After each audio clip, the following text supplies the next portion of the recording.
이러한 용서에 관한 질문을 할 때 우리는 정말 용서해야 하나요? 우리는 그 사람을, 그 대상을, 이 상황을 내가 정말 용서해야 할까요? 그렇다면 얼만큼, 몇 번이나 내가 용서를 해야만 할까요? 라고 되물어 보기도 할 것입니다. 오늘 말씀에 나오는 베드로도 예수님께 이렇게 묻습니다. 형제가 내게 죄를 범하면 몇 번이나 용서하여 줄까요? 7번까지 하면 될까요? 라고 베드로는 예수님께 질문을 합니다. 그렇지만 예수님의 대답은 이렇습니다. 7번뿐 아니라 70번씩 7번이라도 할지니라 라고 오히려 대답을 해주십니다. 이 말씀은 무엇이 중요한 것이라고 예수님께서 보여주고 계시는 것일까요? 단순히 많은 횟수를, 너가 용서를 하기 어려워도 이만큼 많은 용서를, 횟수를 채우면 된다라고 예수님은 우리에게 말씀을 주시는 걸까요? 단순히 용서의 횟수를 말하는 것은 아닌 것 같습니다. 예수님께서 우리에게 말씀하시는 것, 제자들에게 요구하시는 것은 용서하는 마음과 태도, 그리고 하나님 나라의 백성의 정체성을 가지고 있느냐라는 질문을 우리에게 던지는 것이라고 생각하게 됩니다. 오늘 본문 말씀을 세 가지로 나누어서 함께 살펴보고자 합니다. 첫 번째는 은혜를 모르면 용서라는 것은 어렵다라는 것입니다. 베드로는 예수님께 다가와 조심스럽게 여쭈었습니다. 몇 번까지 용서할까요? 7번까지 하면 될까요? 당시 유대 전통에서 용서에 대해서 굉장히 너그럽게 용인되고 그 당시에 인정되던 횟수는 3번이었습니다. 한 사람이 어떠한 사건과 대상을 향하여 3번 용서를 하면은 정말 너그러운 사람이다, 충분히 용서를 했구나라고 그렇게 납득했던 시대였습니다. 그런데 베드로는 그러한 시대적으로 용인되던 너그러움의 관점보다 더 많이 양보한 7번이라는 횟수로 질문을 하게 됩니다. 유대 전통에 따르면은 이 7번, 숫자 7에 관련된 이 의미는 완벽에 관련된 그 뜻을 가지고 있습니다. 그런 의미로 베드로는 더 확장되어서 정말 완벽에 가까운 이 정도 용서하면 되지 않을까요? 라고 예수님께 어쩌면 칭찬을 바라는 마음으로 질문을 했을지도 모릅니다. 그렇지만 그런 인간적이고 그러한 사람적인 중심의 사고방식에서 나왔던 그러한 생각과는 다르게 예수님은 7번뿐 아니라 70번씩 7번이라도 용서를 하여라 라고 얘기를 합니다. 이는 무한히 반복되는 용서를 의미합니다. 곧 용서는 숫자에 의존하는 조건부적인 행위가 아니라는 것입니다. 이는 하나님의 은혜를 아는 사람이라면, 하나님의 은혜를 체험하고 매일의 삶의 자리에서 경험하고 있는 사람이라면 능히 가져야 할 태도라고 예수님은 제자들에게, 그리고 지금을 살아가는 우리들에게 말씀하고 계시는 것입니다. 그리고 예수님께서는 이어서 한 가지 비유를 들어서 설명해 주고 계십니다. 그것은 임금과 종에 관련된 빚에 대한 비유입니다. 한 종이 10,000달란트의 빚을 지고 있었습니다. 10,000달란트는 오늘날 가치로 환산하면 거의 상상할 수 없을 정도로 한 사람이 평생 만질 수 없는, 우리가 상상 속에 있는 금액으로 생각하시면 될 것 같습니다. 즉 10,000달란트의 빚을 졌다라는 것은 그 사람의 일생을 통틀어 바쳐도 갚을 수 없는 금액을 의미하는 것입니다. 그런 상황에서 도저히 갚을 수 없는 빚에 놓여져 있는 이 종에게 임금은 더 잔인하게 얘기합니다. 가진 것을 다 팔아, 가족까지 다 팔아서 갚으라고 얘기를 하는 것입니다. 이에 종은 엎드려 간청합니다. 오늘 본문 말씀 18장 26절을 보면은요, 이렇게 기록이 되어 있습니다. 그 종이 엎드려 절하며 이르되 내게 참으소서 다 갚으리이다 라고 얘기합니다. 앞서 말했듯이 10,000달란트는 한 사람의 일생을 다 갈아 넣어도, 다 바쳐도 갚을 수 없는 영역의 금액입니다. 그런데 이 종은 자신이 어떻게든 갚겠다라고 임금 앞에서 빌고 있는 상황을 우리는 마주합니다. 하지만 이것은 임금의 마음을 움직였던 것 같습니다. 임금은 그 종의 간청을 가만히 보며 불쌍한 마음을 가졌습니다. 그리고는 단순히 불쌍히 여김에 대한 그 마음 하나로 그 10,000달란트 빚을 진 종의 빚을 그저 긍휼로 탕감해 주었습니다. 불쌍히 여겨 그의 빚을 전부 탕감해 주었던 것입니다. 이런 상황의 맥락을 볼 때에 우리와 나 자신과 그리고 하나님의 관계를 생각하게 됩니다. 이 장면은 어쩌면 하나님께서 우리를 불쌍히 여기시는 은혜의 장면이 아닌가라는 생각을 하게 됩니다. 도저히 인간의 능력으로는 우리의 삶의 길에서 갚을 수 없는 수많은 빚을 우리는 하나님 앞에 빚지어 살아가고 있지만 하나님은 그저 긍휼을 가지고 사랑을 가지고 불쌍히 여기며 그 빚을 이유 없이 그저 탕감해 주셨던 것처럼 오늘의 종의 이야기가 지금을 살아가는 우리의 신앙을, 그러한 사랑을 하나님께서 보여주시고자 하는 내용인 것 같습니다. 로마서 5장 8절 말씀에는 이렇게 기록이 되어 있는데 우리 함께 말씀을 읽겠습니다.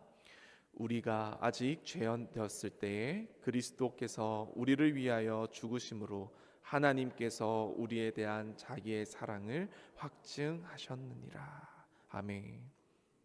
우리가 하나님 앞에 내놓을 수 있는 것은 몇 가지가 있을까요? 저는 없는 것 같습니다.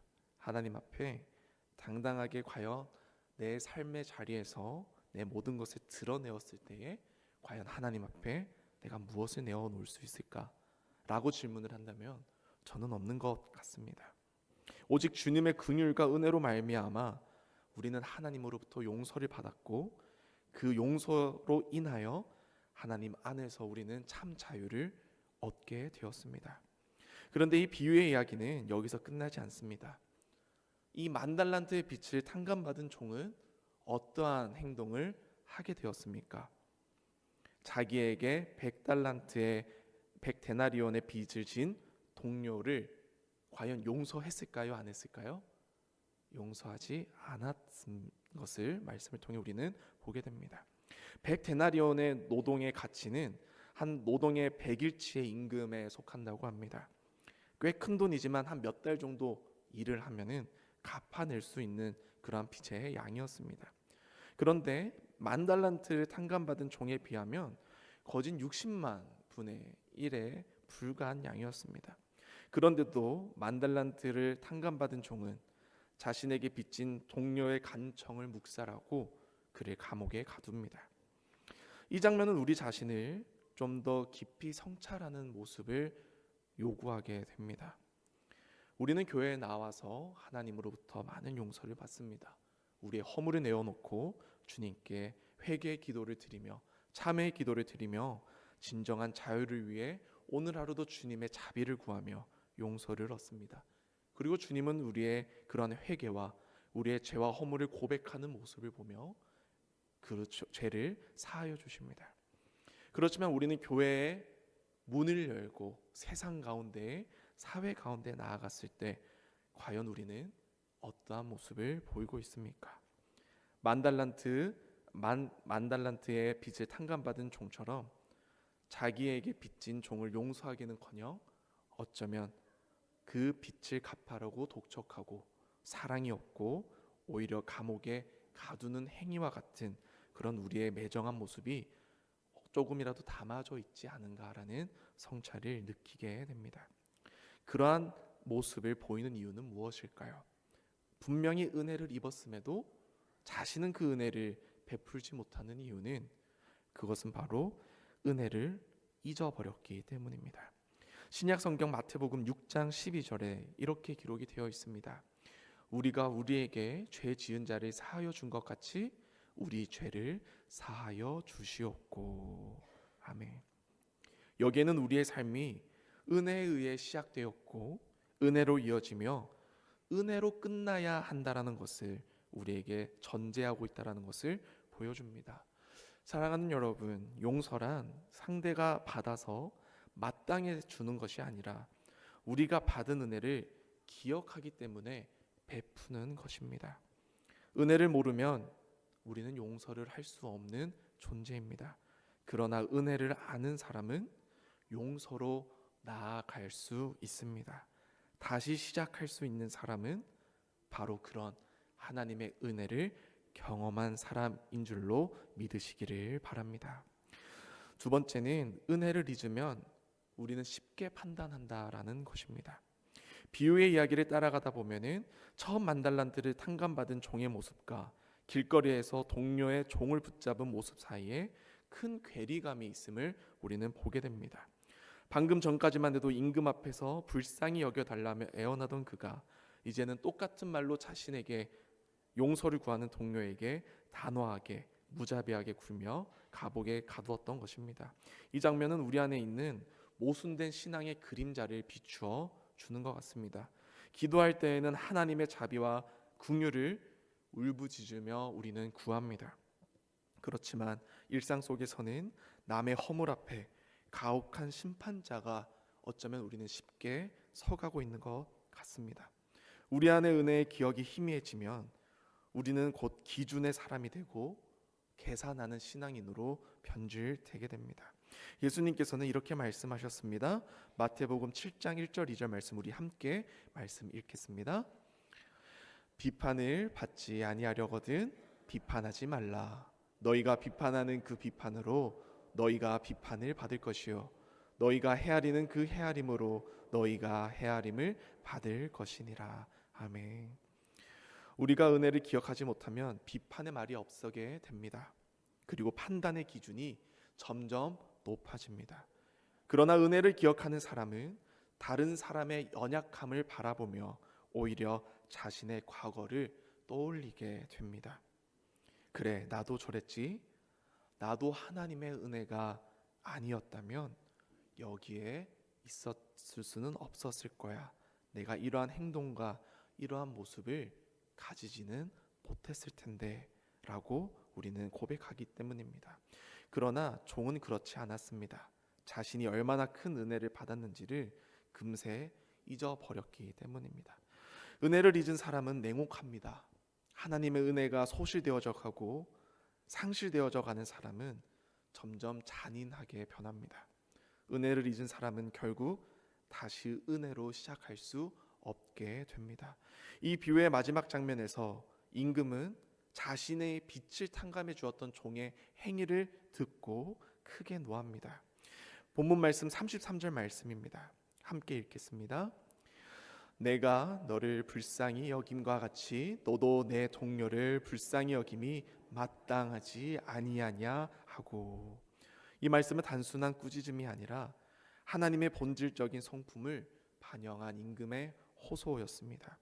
하나님은 우리를 불쌍히 여기시는 분입니다. 그러나 하나님은 우리가 다른 사람을 대할 때도 그분의 성품을 닮은 태도로 이웃을 용서하고 품기를 원하십니다. 사랑하는 여러분, 신앙이 깊어질수록 우리는 더 관대해져야 합니다. 용서란 호의를 베푸는 행위로만 정의되지 않습니다. 진정한 용서란 하나님의 은혜를 기억하는 행위이기 때문입니다. 우리가 받은 은혜의 크기를 제대로 아는 사람이라면 어쩌면 내 앞에 놓여 있는 누군가의 허물 앞에서 내가 용서해 줄까 말까 계산하고 재는 것이 아니라 내가 먼저 용서받았으니 그렇기 때문에 나도 그를 그리고 이웃을 상대방을 용서할 수 있어라고 고백하기를 소망합니다. 우리의 신앙은 오늘도 수많은 판단과 선택의 갈림길에 놓여져 있습니다. 그 순간마다 은혜를 잊지 않도록 노력하시기를 바랍니다. 하나님의 은혜를 잊는 순간 우리는 정죄하고 은혜를 기억하는 순간 오히려 우리는 다시금 용서의 자리에 설 수 있습니다. 그리고 그 자리에서 우리는 다시 시작할 수 있는 하나님의 놀라운 은혜를 경험하게 될 것입니다. 마지막 세 번째는 은혜는 다시 시작하게 한다는 것입니다. 비유의 마지막은 충격적입니다.